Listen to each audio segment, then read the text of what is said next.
ने तुम्हें आजाद किया? आजाद किया? तुम होते कौन हो मुझे आजाद करने वाले? मैं तो तुम्हारी लौंडी नहीं तो तुमने मुझे आजाद किया, और ना ही तुम्हारी जेब में पड़ा हुआ नोट। औरत किसी भी धर्म, जाति या कल्चर की क्यों ना हो, उसकी कोई न कोई दर्द भरी कहानी होती है जिसका संबंध रस्मों रिवाज से होता है। मैं पूछती हूँ कि जो शादी मेरी मर्जी के बगैर हो ही नहीं सकती, उसके टूटने या तोड़ने में मेरी हाँ और ना का दखल क्यों नहीं जरूरी? एक ऐसा ही रिवाज जिसे हाल ही में कानून बनाकर खत्म किया गया, आज से 42 साल पहले एक फिल्म का सेंट्रल आइडिया बना।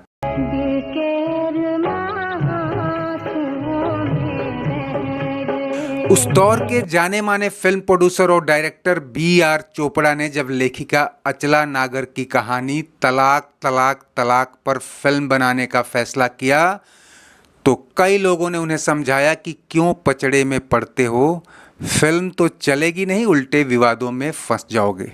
इसका जुड़ाव भले ही इस्लामिक रिवाज से था, लेकिन औरत का दर्द तो सबके दिलों को छूने वाला होता है।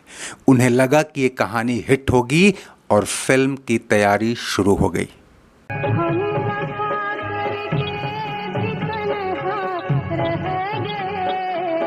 कहानी के दो नायकों के रोल के लिए राज बब्बर और दीपक पराशर को कास्ट कर लिया गया।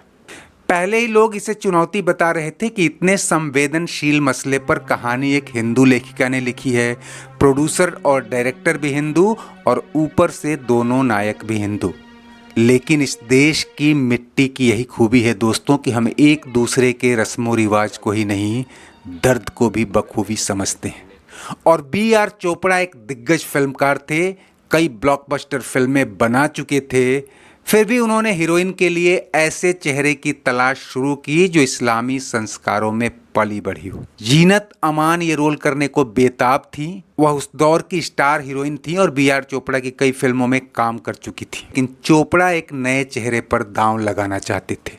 रुखसाना सुल्ताना ने अपनी बेटी अमृता सिंह के लिए जोर लगाया, जो उन दिनों बेताब फिल्म से डेब्यू करने जा रही, लेकिन चोपड़ा की शर्त थी कि हीरोइन एक साथ एक ही फिल्म में काम करेगी। उन्हीं दिनों B.R. चोपड़ा लंदन दौरे पर थे और वहां उनकी मुलाकात पाकिस्तानी मूल की एक खूबसूरत लड़की से हुई जो गाना भी अच्छा गाती थी। नाम था सलमा आगा। उन्हें लगा कि ये लड़की उनकी कहानी की नायिका नीलोफर हो सकती है। उन्होंने सलमा के माता पिता से बात की। कुछ दिनों बाद सलमा ने मुंबई आकर ऑडिशन दिया और आखिरकार सेलेक्ट हुई और शूटिंग शुरू हुई।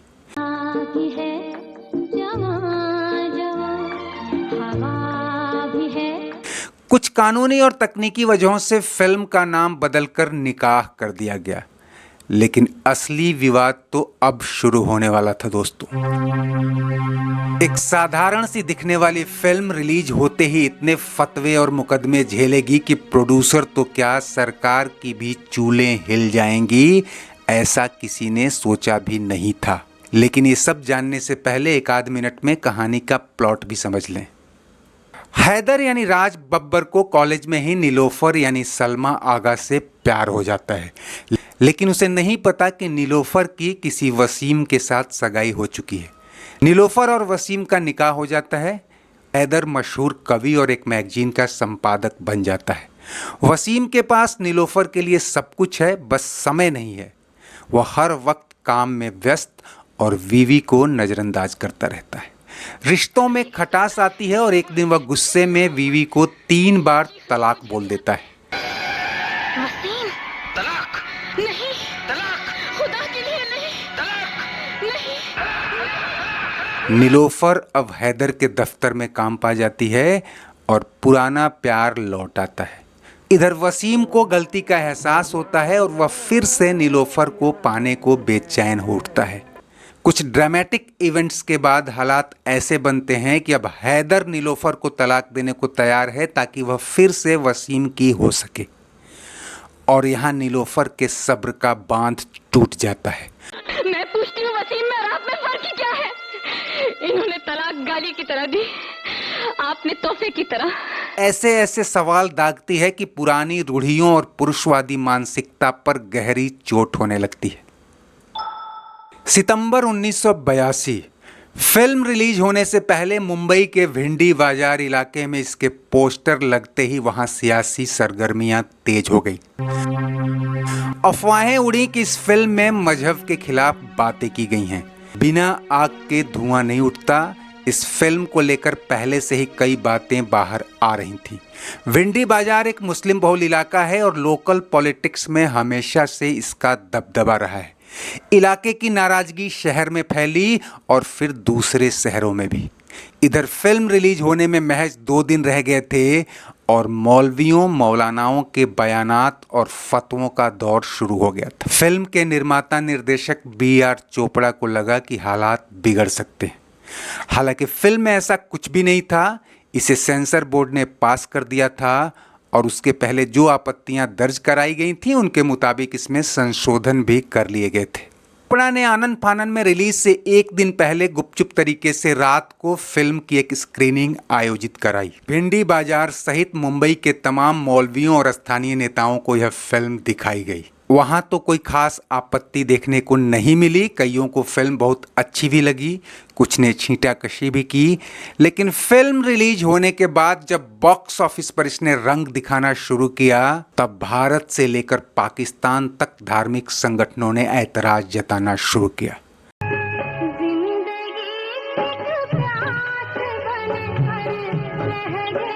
फिल्म के खिलाफ अदालतों में 34 मुकदमे दर्ज करा दिए गए और इसकी नायिका सलमा आगा को देश विदेश से धमकियां मिलने लगी।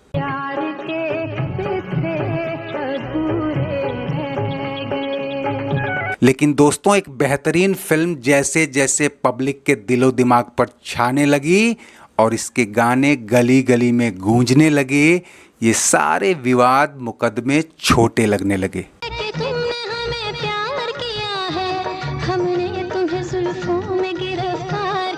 सिनेमा घरों में भीड़ उमड़ने लगी जो हफ्ता दर हफ्ता कम होने का नाम नहीं ले रही थी। महज 50 लाख रुपए बजट वाली फिल्म ने बॉक्स ऑफिस पर उस साल 4 करोड़ की कमाई की और वर्ल्ड वाइड 8 करोड़ की कमाई। यह उस साल की सबसे ज्यादा कमाने वाली फिल्मों की फहरिस्त में 5वें नंबर पर थी। इस फिल्म के मुरीद पाकिस्तान सहित कई देशों में उभरते चले गए।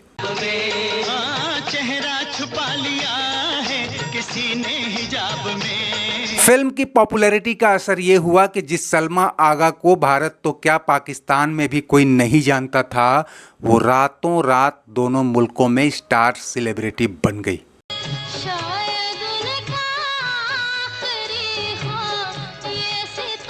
फिल्म में 2 गाने उन्होंने खुद गाए थे और इस गाने के लिए तो उन्हें फिल्म फेयर पुरस्कार भी मिला था।